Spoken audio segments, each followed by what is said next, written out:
Muy bien, pues buenas tardes a todos y a todas y bienvenidos a este Salón de Actos del Campus Universitario Duques de Soria, que acoge hoy la segunda conferencia del ciclo Soria Saludable. Agradecemos una vez más a Caja Rural y a la Fundación que representa el doctor Luis Liso, pues que haya elegido el campus de Soria para esta actividad este año, como homenaje al mismo. Saludamos también a las personas que nos siguen por Internet, a través del Servicio de Audiovisuales del Campus de Soria, a quien agradecemos también la labor de retransmisión de este acto.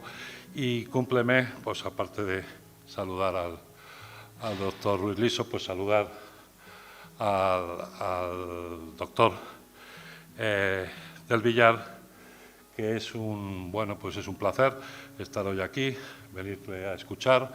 Es una persona, como saben, muy vinculada a la medicina soriana, muy vinculada a la Universidad de Valladolid, donde ha desempeñado el cargo de catedrático durante décadas.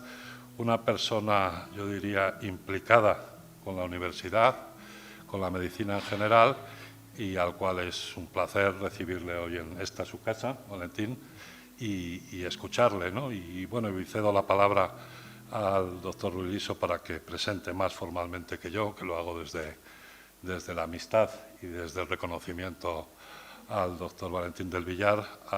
Lo presentas cuando quieras, Juan Manuel, y te escuchamos, Valentín, que es a lo que hemos venido. Muchas gracias. Buenas tardes. Un día más nos complace presentar esta segunda conferencia sobre la investigación en el campus de Soria, que la da yo diría que quien la tenía que dar, porque el doctor del Villar es la persona que en el año 80 fue el primer médico que ocupó la plaza en el hospital. Entonces era de Santa Bárbara, luego fue residencia sanitaria, luego hubo una serie de cambios. Se quería llamar también, en aquellas juntas facultativas que teníamos, de todo, Antonio Machado, de todo, hasta que al final hoy forma parte del complejo hospitalario de Soria, en donde hasta fechas recientes el doctor del Villar ha sido jefe de servicio de medicina interna y responsable del área de investigación que él creó para esto. Por eso es desde tantos y tantos años que el doctor del Villar ha formado a cantidad de residentes en medicina interna y en todas las especialidades que han rotado por su servicio. Pero es que además la cantidad de tesis doctorales, más de 20, la cantidad de trabajos de investigación que él ha hecho en todo este periodo de tiempo, como digo, de 43 años, hace que hoy, al hacer este ciclo de Soria Saludable en el campus de Soria, tenía que estar él presente como, además, coordinador no solamente de esas labores docentes, sino de su cargo docente en esta universidad. Creo que la labor del doctor del Villar, el tiempo la dejará, plasmada en todos los niveles, como digo, del campo docente, del campo investigador, de todo aquello que ha supuesto una época, casi medio siglo, en Soria. Y no podíamos dejar, como digo, de que el doctor del Villar estuviera aquí presente y que nos hablara, no es que sea de lo que más sabe, sino yo diría que de lo que más ha trabajado de una forma dura, de una forma en contra a veces, Valentín, si me permites, de la vida familiar, porque han sido mañanas, tardes, fines de semana, todo aquello que ha realizado a lo largo de todos estos años de tu servicio. Han salido jefes de servicio, estoy acordándome de algunos de ellos, de tu servicio han salido jefes de sección, han salido grandes investigadores. Yo creo que de esa base que tú les sembraste en ese tiempo, va a ser de lo que nos vas a hablar y por qué durante todo este tiempo ha sido un ejemplo en el que se han fijado muchísimos, en fin, estudiantes de medicina que luego fueron médicos, algunos de otras especialidades, y que hace que hoy seas considerado como la persona que más trabajos de investigación ha realizado y ha promocionado no solamente en el campus, sino en toda la medicina soriana. Gracias, Valentín, por ser como eres. Gracias porque sigues trabajando. Eres una persona que morirás con el fonendoscopio puesto. Y nada más, quiero agradecerte que hayas aceptado nuestra invitación que todas las personas que nos estén viendo por los medios de comunicación la van a valorar mucho más todavía de lo que en este momento tienen. Muchas gracias, Valentín. Cuando quieras, nosotros nos vamos a bajar para escucharte.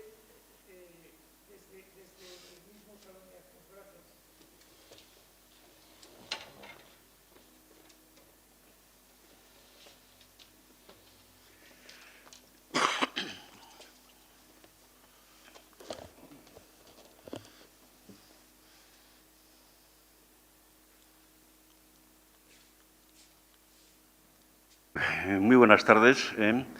En primer lugar, quería expresar mi más sincero agradecimiento a todos ustedes que están aquí, a todos, naturalmente, que nos están escuchando a través de la transmisión. Dar las gracias, como no, también a la Fundación de Soria de la Caja Rural, a la Fundación Científica de la Caja Rural, a su director, que es compañero, que es amigo, el doctor Juanma Ruiz, por haberme naturalmente invitado para participar en la 27 edición de Soria Saludable, que naturalmente se centra en un homenaje al campus Duques de Soria de la Universidad de Valladolid. Quiero decirles que, de alguna manera, cuando se me propusieron estos temas, pues me entró cierto grado de inquietud y de preocupación. Sobre todo inquietud y preocupación derivada del empeño de seleccionar lo mejor posible los temas y también de poder transmitirlos también lo mejor posible, nuestras experiencias y de forma que fuera absolutamente bien entendido, ¿no? En definitiva. Miren ustedes, el objetivo de esta charla naturalmente es compartir con ustedes, con la población soriana en primer lugar, los rasgos, naturalmente, en primer lugar, básicos de la investigación clínica centrada en pacientes. Y también el conocer, lógicamente, los beneficios, todo esto a nivel básico, y cualidades que debe tener un buen investigador, lógicamente, en términos generales, para luego centrarnos en el objetivo fundamental, especialmente en la investigación de tipo biomédico realizada en el campus Duques de Soria de la Universidad de Valladolid y más en particular la que hemos realizado los que aquí hemos naturalmente impartido durante todo este periodo en docencia, que somos profesionales de medicina, que tenemos una actividad mixta profesional, porque aunamos tres pilares fundamentales, que son la asistencia, la docencia y la investigación. Naturalmente, tenemos algunas ideas que nos pueden ayudar, lógicamente, en el sentido que nos vamos a expresar, como por ejemplo que la perseverancia constante permite modelar las capacidades. Fíjense que tenemos aquí pues, a un personaje importante, Ramón y Cajal, que nos dice que todo hombre puede ser, si se lo propone, escultor de su propio cerebro, ¿no? Y también podemos ver que, evidentemente, el trabajo en sí mismo facilita de una manera importante la originalidad. Vemos aquí como Edison nos comenta en su dicho que naturalmente ha tenido una trascendencia fundamental, que el genio se forma con un 1% de inspiración y un 99% de transpiración. Hoy día los investigadores, naturalmente, o el investigar, supone un auténtico reto. Y supone un auténtico reto porque llegar a ser un investigador bueno, por decirlo entre comillas de alguna manera, esto es una exigencia que naturalmente debemos de competir y debemos de intentar alcanzar, porque si no, no podremos competir con garantías de éxito, ¿no? Naturalmente, nosotros para ello tenemos que adquirir una serie de atributos, de destrezas, de habilidades que, por supuesto, suponen un proceso que es largo y que es dificultoso. ¿Cómo podemos definir sencillamente la investigación? Pues se me ha ocurrido traerles esta imagen, ¿no? De alguna manera, de una forma sencilla, diciendo que la investigación es la curiosidad organizada, ¿no? En definitiva. Quiero comentarles que si profundizamos, aunque sea sencillamente en el término de investigación, diremos que consiste en el estudio y búsqueda de información. Pero este estudio y búsqueda, con una serie de normas y procedimientos, que son lo que constituyen el método científico, y que hace que este proceso sea ordenado, sea organizado, sea objetivo y sea metódico, ¿no?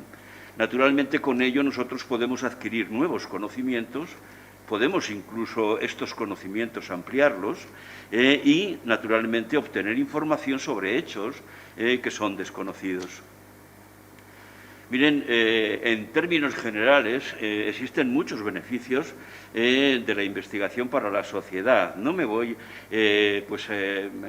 podríamos decir, a centrar en comentarlos todos ellos, los pueden ir leyendo perfectamente, pero sí que es cierto que la investigación a la sociedad le genera conocimiento, lógicamente, mejora y perfecciona una serie de aspectos que son de capital importancia para la sociedad, como mejorar la asistencia sanitaria, como mejorar, por ejemplo, los resultados en salud, los recursos sanitarios, la calidad y eficiencia de la investigación y, naturalmente, impulsar el desarrollo profesional, optimizar las técnicas que estamos utilizando, realizar valoraciones socioeconómicas para ver qué es aquello que es, podríamos decir, más rentable económicamente y más eficiente y eficaz, naturalmente, médicamente, ¿no?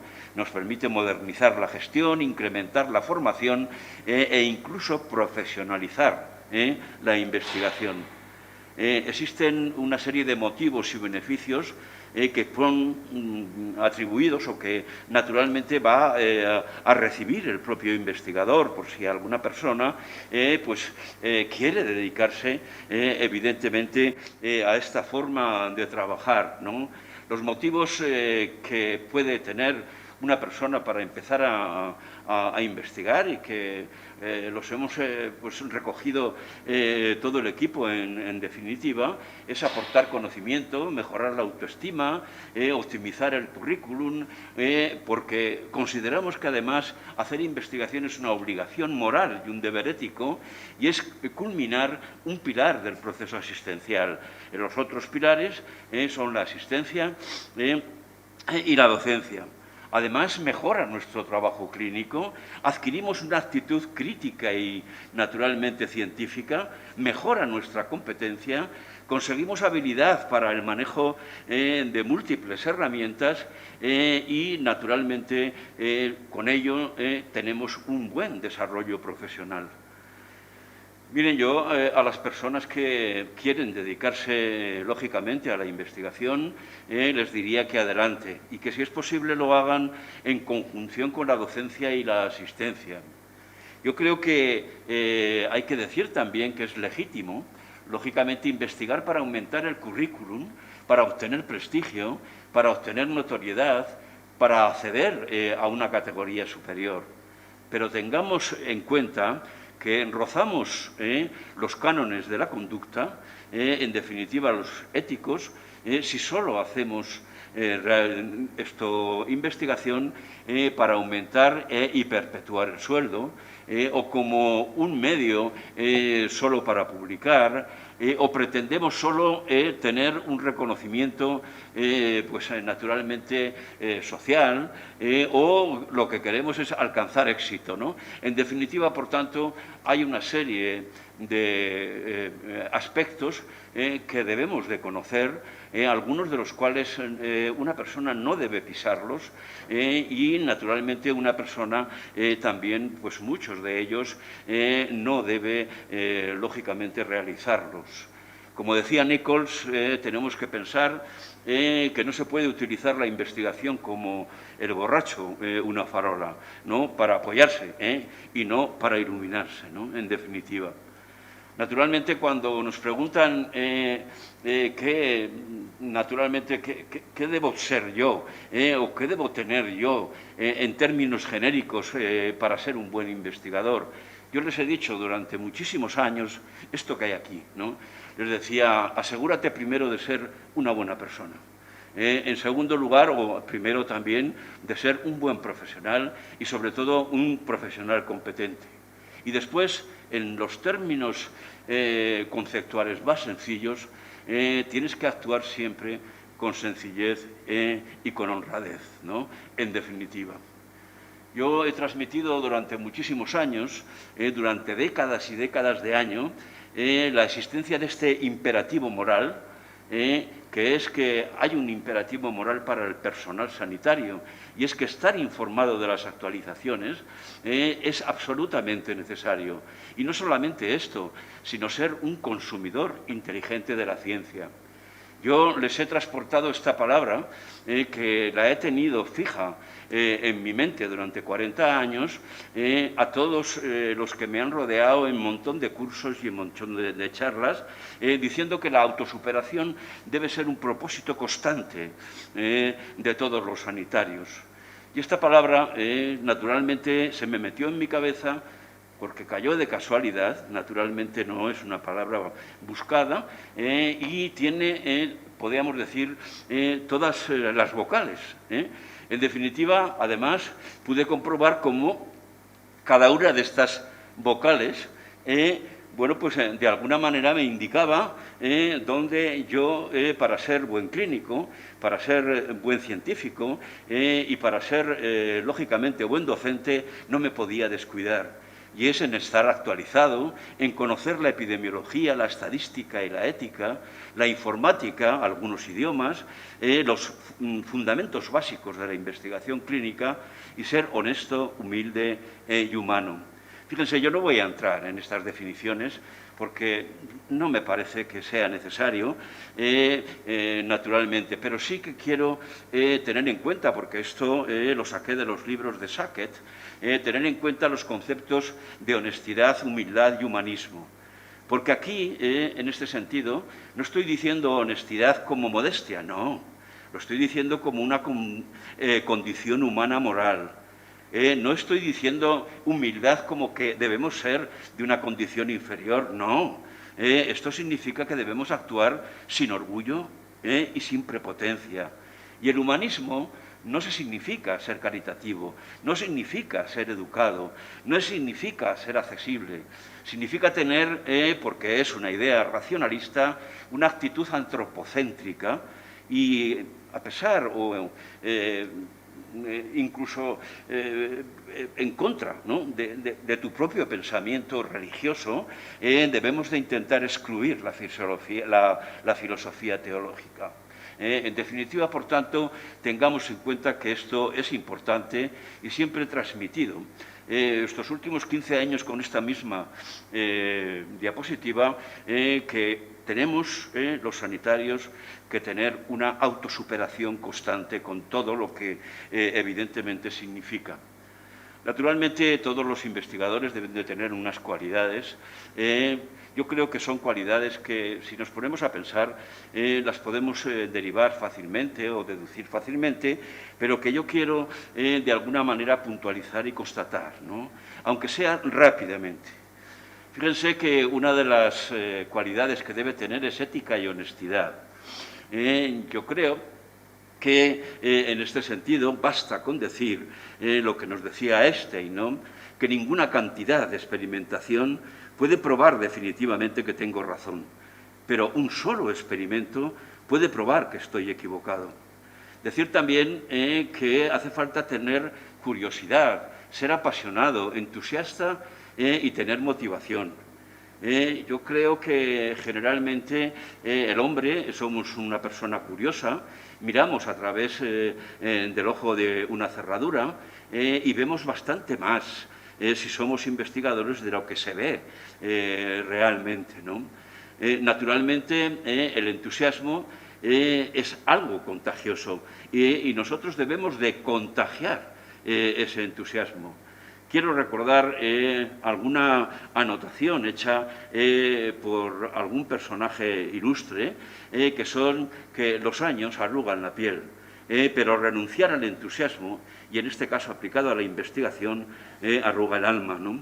Y que naturalmente, como decía Stephen Hawking, se murió hace 3 o 4 años aproximadamente, la ciencia es, a pesar de, o además de todo lo que digamos, una disciplina de la pasión.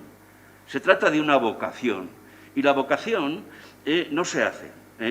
La vocación, perdón, se hace, ¿no? La vocación, o con la vocación, no se nace, ¿no? En definitiva, por tanto, tenemos que cultivar y, en definitiva, y por tanto, hacer esa vocación para actuar en investigación. Tenemos que ser persistentes, con una dedicación y una disciplina naturalmente importante, ¿no? Porque, miren, la suerte, naturalmente, hay que buscarla. No podemos pensar que nos va a caer por suerte. Pensemos en estos 3 aspectos que hay aquí y veamos cómo Einstein nos dice que la vida es como montar en bicicleta, ¿no? En definitiva, si quieres mantenerte, lógicamente, o mantener el equilibrio, no puedes parar.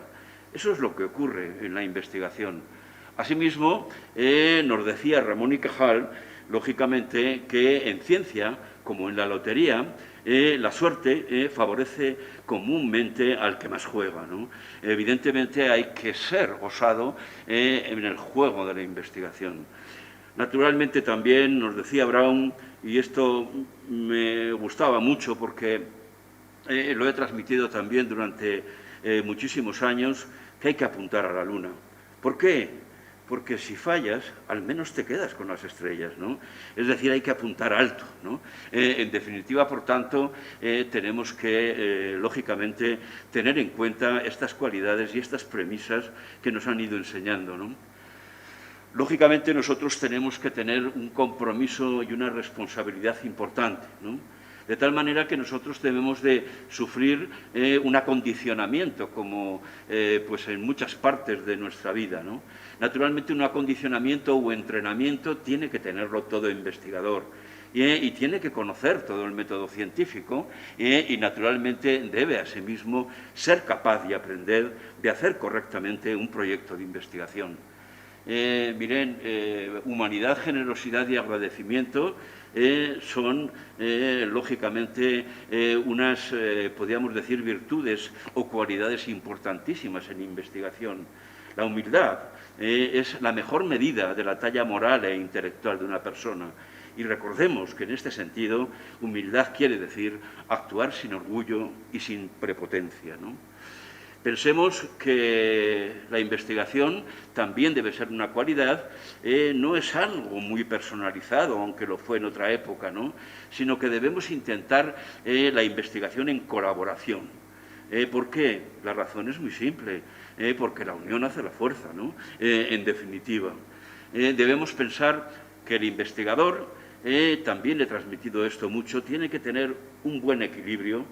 Yo quizá a lo mejor no lo he tenido, en ese sentido, en el sentido de que debe haber un buen equilibrio entre, lógicamente, la actividad clínica y la actividad investigadora.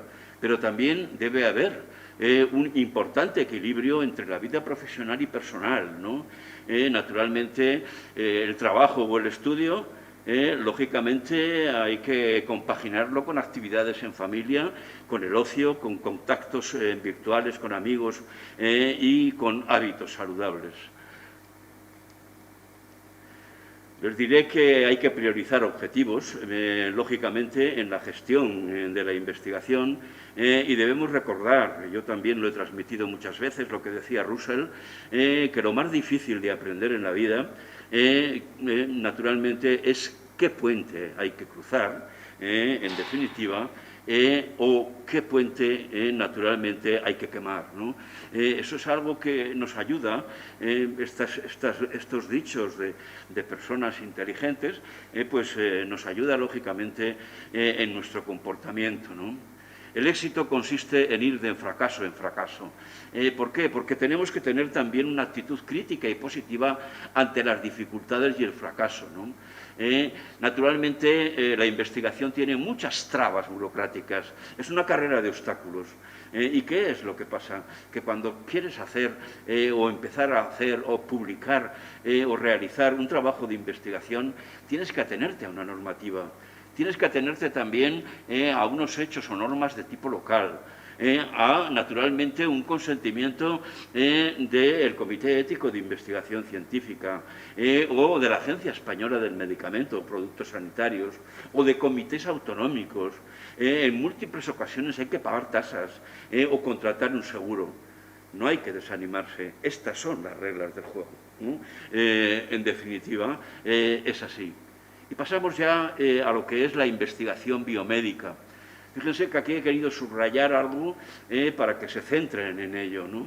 La investigación biomédica, naturalmente, podemos decir que como investigación es un proceso, lógicamente, que tiene un método que, naturalmente, es objetivo y, lógicamente, que sus conclusiones están basadas en lo que uno ha observado, uno ha medido y ha analizado.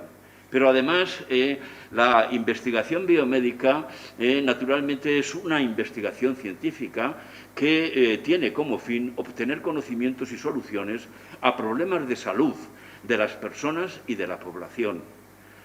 Naturalmente, el que la hace es un investigador clínico, que es un profesional de la salud que trabaja directamente con pacientes y que tiene que procurar tener una buena práctica clínica, es decir, seguir unas directrices que naturalmente le dé unos resultados confiables y que naturalmente en esas directrices que tiene que investigar con pacientes, los pacientes estén absolutamente protegidos.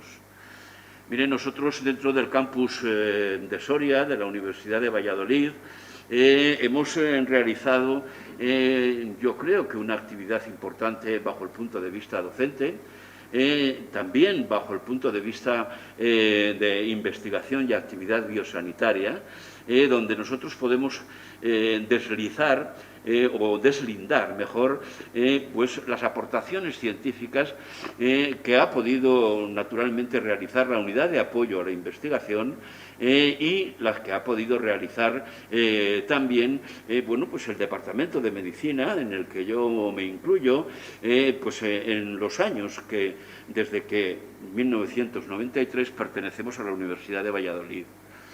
Miren, la unidad de apoyo a la investigación fue creada realmente por nosotros, ¿no?, el 21 de septiembre de 2004, y ahí nos hicimos coordinadores de investigación y responsables de esta unidad.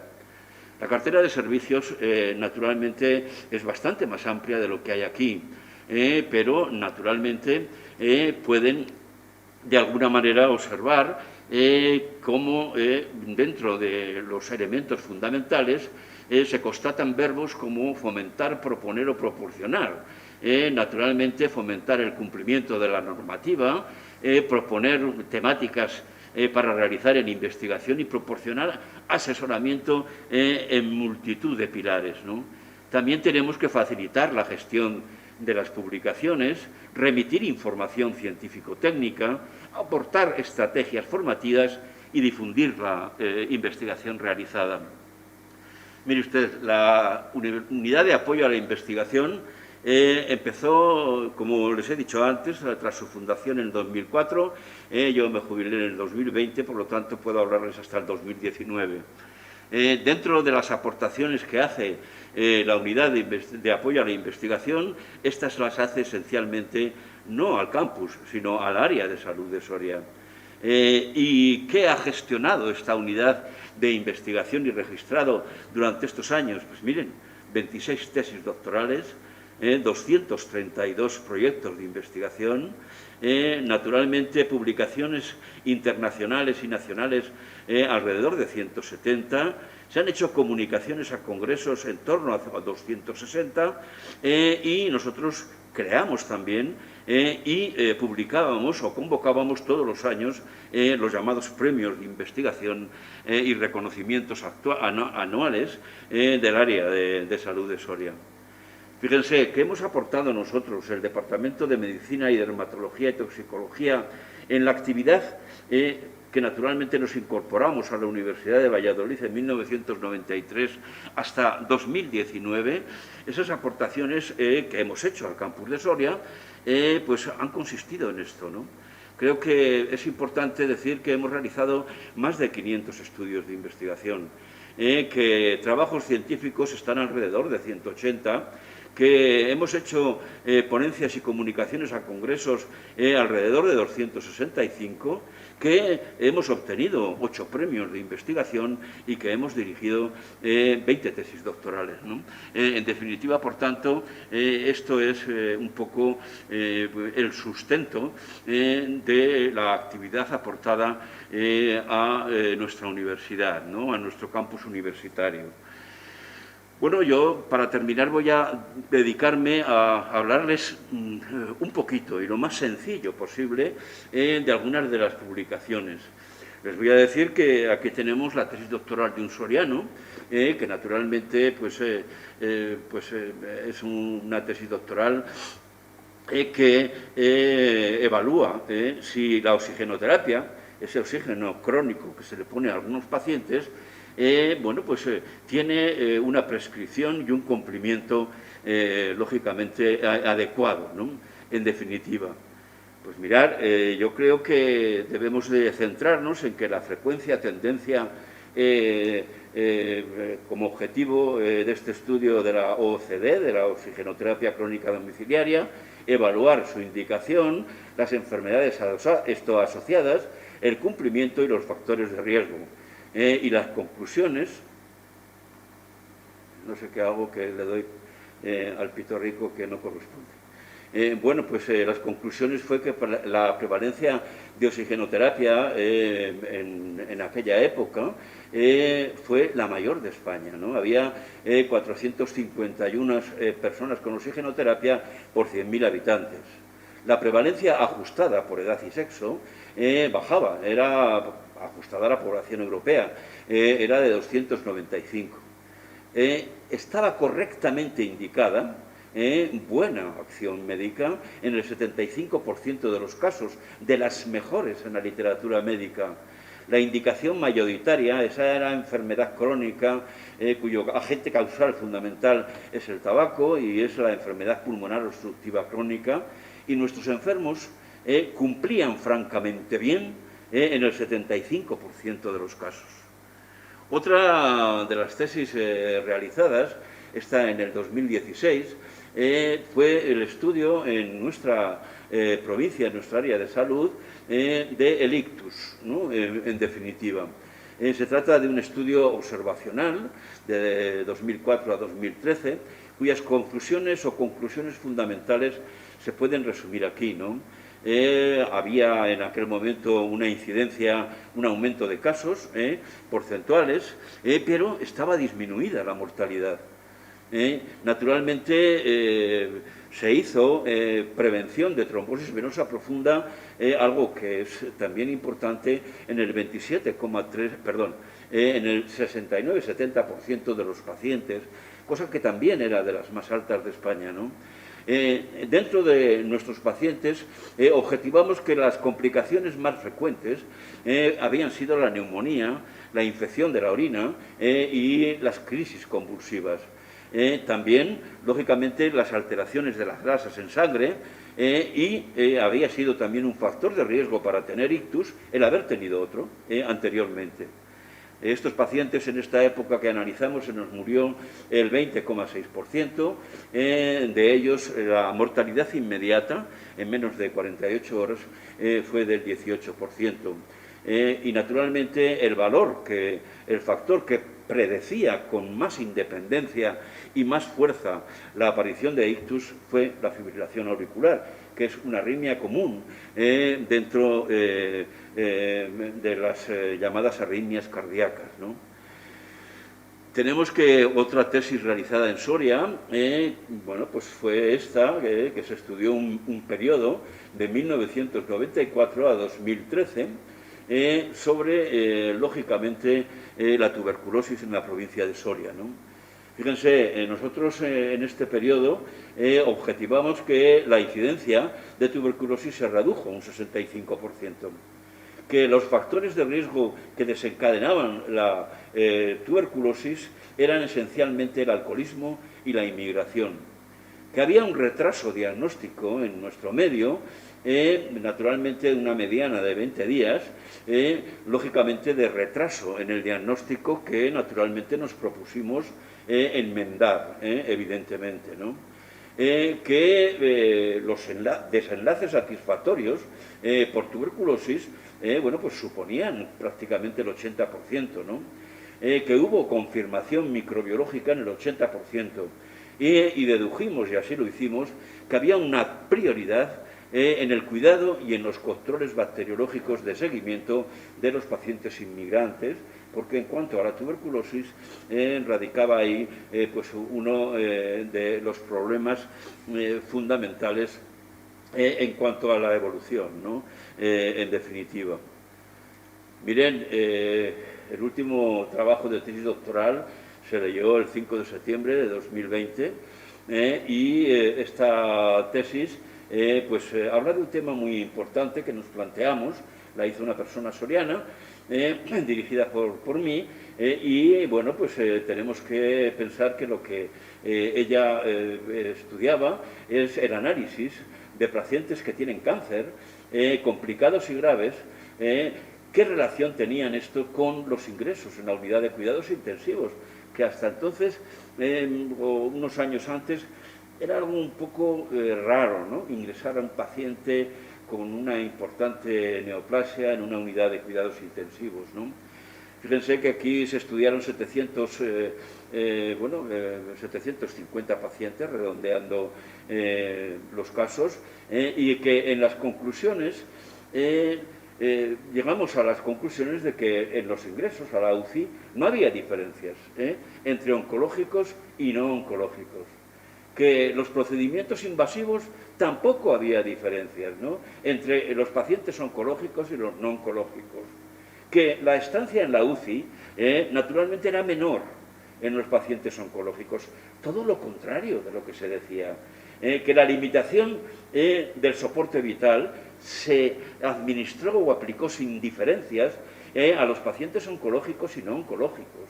Fíjense que la mortalidad a las 72 horas en UCI fue pacientes oncológicos, cosa que es muy normal, por decirlo de alguna manera, que la mortalidad al año, que también la registramos, también fue mayor en pacientes oncológicos.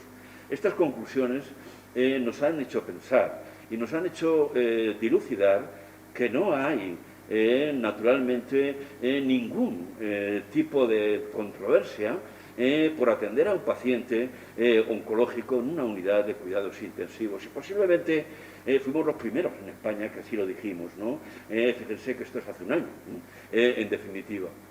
Hemos analizado otras cosas, ¿no? Fíjense que este estudio es un estudio característico porque nos propusimos conocer la frecuencia de enfermedades de transmisión sexual entre las prostitutas de la provincia de Soria, ¿no? Naturalmente, con una voluntariedad absoluta, llegamos a conclusiones muy importantes. Analizamos en aquella época 86 mujeres, ¿no?, que naturalmente ejercían la prostitución en Soria, ¿no? Fíjense que el 14% tenían sífilis positivo, el 14% se aisló también gonococo, el 22% tenían, tricomona vaginalis, vaginalis, positividad al virus B el 27%, otros gérmenes el 31%, el 24%, lógicamente, tenían un examen clínico no sugerente de enfermedad venérea. De estas, aunque lo he dejado para lo último, en aquel momento, lógicamente eran positivas para el VIH el 6% aproximadamente. ¿Qué conclusiones sacamos?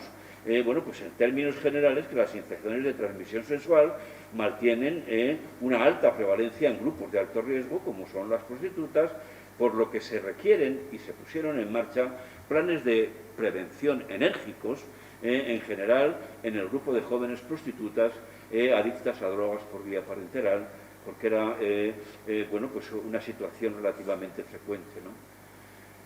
Publicamos un libro en el año 1993, como autores fundamentales, Sara Anguela, el doctor Ruiz Liso, sobre el cáncer gástrico en la provincia de Soria, que nos confirieron por él el primer Premio Nacional de Investigación, y donde se estudió en Soria, por un estudio de casos y controles, los nitritos prácticamente de todas las aguas de la provincia, ¿no? Fíjense que con la doctora Armentia analizamos una hipótesis importante, y es que si los cereales tempranos a los niños podrían causar una sensibilización a los cereales, ¿no? Dicha sensibilización, o dicho de otra manera, si el aporte de cereales precozmente a los niños podía determinar asma en los niños. Bueno, tuvimos unos resultados que no quiero centrarme en ellos, sino centrarme esencialmente en las conclusiones, ¿no? Y entonces documentamos la progresión de asma alérgico durante una década. Y además llegamos a documentar también que un alimento común, como son los cereales, es un factor de riesgo para el asma, ¿no?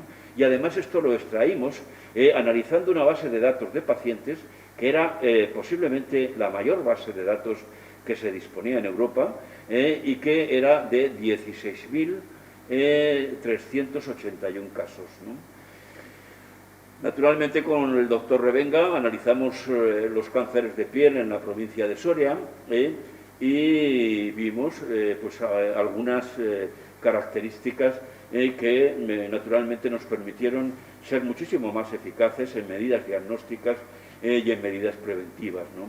Naturalmente, pudimos saber que la edad mediana de estas personas solían tener alrededor de 77 años, que las zonas de la piel más afectadas naturalmente son las que están expuestas al sol, que lógicamente las orejas y el dorso de la mano, que no lo sabíamos, eran, podríamos decir, lugares exclusivos del carcinoma cutáneo de células escamosas.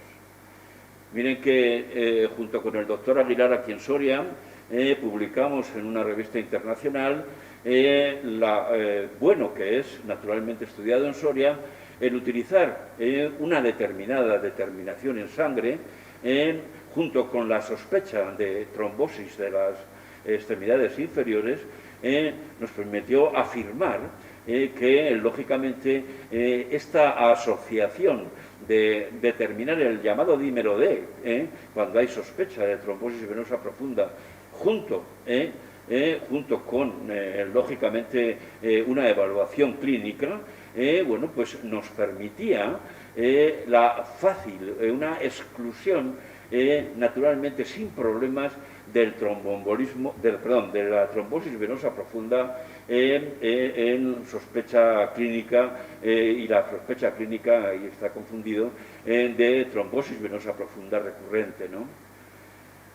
Dentro del Estado, dentro de España, hemos realizado en medicina interna de aquí, en conjunción con múltiples servicios de medicina interna, varios estudios, de los que quiero destacar el estudio ENEMI, en los cuales, naturalmente, nosotros estudiábamos las neumonías tratadas en los servicios de medicina interna, lógicamente, ¿no?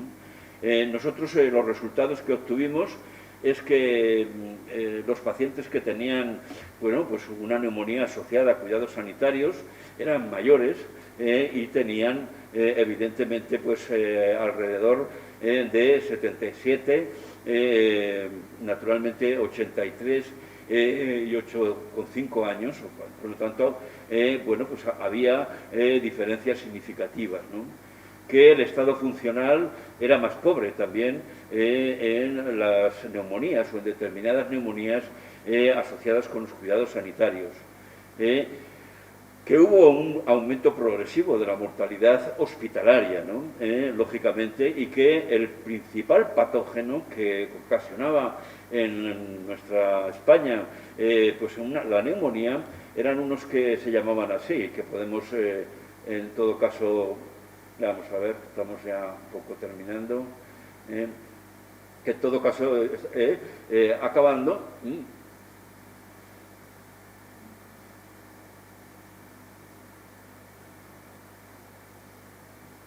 Ay, no sé qué. Es que me he pasado. Perdonad.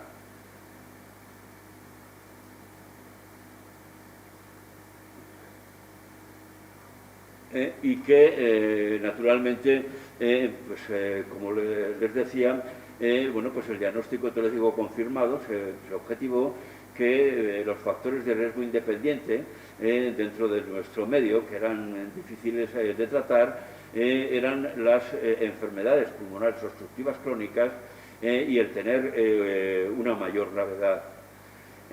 Veamos cómo también nosotros analizábamos o hemos analizado conjuntamente en España, lógicamente, una arritmia muy importante que es la fibrilación auricular. Nosotros aquí estudiamos, o se estudió en toda España, con nuestra colaboración, 8.343 pacientes, y llegamos a la conclusión de que la prevalencia de fibrilación auricular en la población general española mayor de 60 años es elevada, del 4,4%, y que esta prevalencia es similar a ambos sexos y se eleva abruptamente por encima de los 60 años, ¿no? Se estima en España que hay más de 1 millón de pacientes con fibrilación auricular, de los cuales 90.000 todavía están sin diagnosticar. Analizamos asimismo, mediante el estudio Diocles, el síndrome coronario agudo, es decir, en definitiva, la angina de pecho, el infarto de miocardio. Aquí en España analizamos 2.557 pacientes ingresados y la mortalidad entre los pacientes con síndrome coronario agudo en España fue bastante inferior a la reportada en estudios o en los estudios más recientes, ¿no? Y que naturalmente una de las claves era que en el Estado español, en España, había un uso mucho más frecuente que en otros sitios de los principales tratamientos recomendados. Por último, decir que hemos analizado también algo muy frecuente. Cuando vamos a un hospital nos suelen poner con mucha frecuencia, o solíamos poner, un catéter periférico, ¿no? Y era evaluar, lógicamente, este estudio que se hizo, evidentemente, para evaluar los episodios de infección sanguínea, ¿no? En definitiva.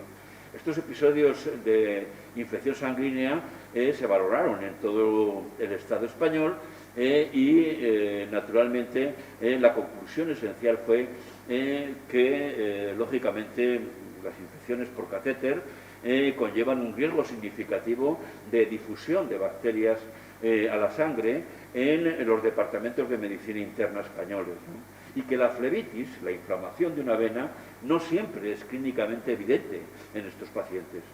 Los hallazgos que nosotros encontramos respaldan la necesidad de medidas preventivas educativas e intervenciones, tanto en los departamentos de medicina interna como en los departamentos de urgencia, para reducir, evidentemente, estas infecciones asociadas al catéter. Con esto quiero acabar. Creo que posiblemente no ha sido mi intención dejarles como a este pequeño animal constreñido y encogido por una terminología excesivamente, podríamos decir, técnica que he procurado evitar. Espero haberlo conocido. Muchas gracias por su atención. Muchas gracias por estar aquí acompañándonos hoy.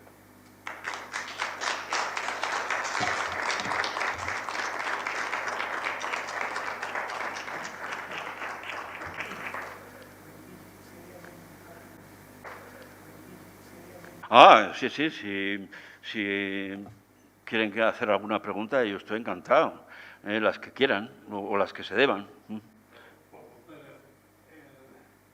Hombre, muchas gracias por lo que dices, ¿no? Pero yo querría transmitirte desde mi persona, en primer lugar, un enorme optimismo, ¿no? No lo sé cómo va a ser el futuro de la investigación en Soria. Lo que sí he podido percibir que algo está cambiando. Y algo está cambiando en el sentido de que esencialmente se está intentando hacer una investigación en este momento posiblemente más amplia, ¿no? Más en contacto con, podríamos decir, casas comerciales, con contacto, podríamos decir, hospitalarios, con contactos de ese tipo. Y yo creo que esa vía es adecuada, por otra parte, ¿no? Los intereses de la investigación también han cambiado. Eso está claro. Aquí veíamos que había algunos cánones que habitualmente, lógicamente, se deberían evitar, ¿no?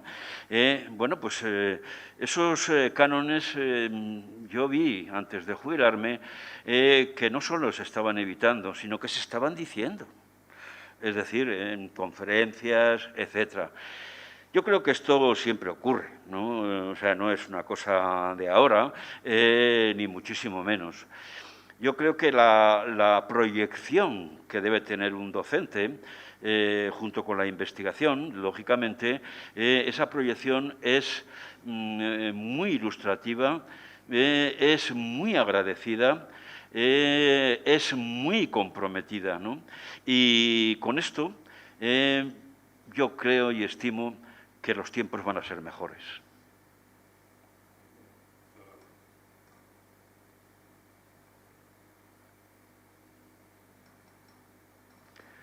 Muy bien, pues muchísimas gracias otra vez.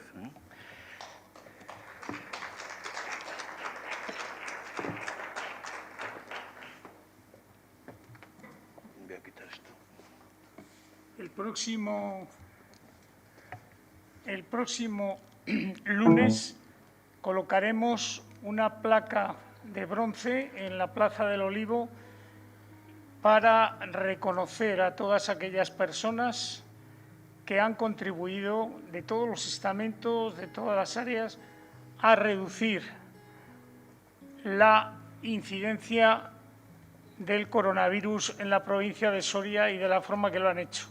Al mismo tiempo, enterraremos una cápsula del tiempo debajo de la placa para que el día de mañana los hijos, nuestros tataranietos, si levantan esa placa, sepan lo que ocurrió en su tierra en este año 2020-2021, que esperemos que esto termine o que vaya disminuyendo de una forma significativa. Por otro lado, el día 25, y en este mismo aula, el doctor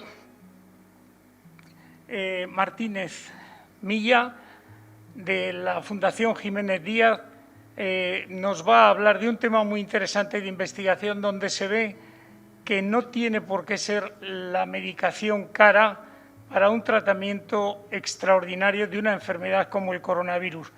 Por todo ello, les espero en los dos actos próximos de la Fundación Científica. Muchas gracias.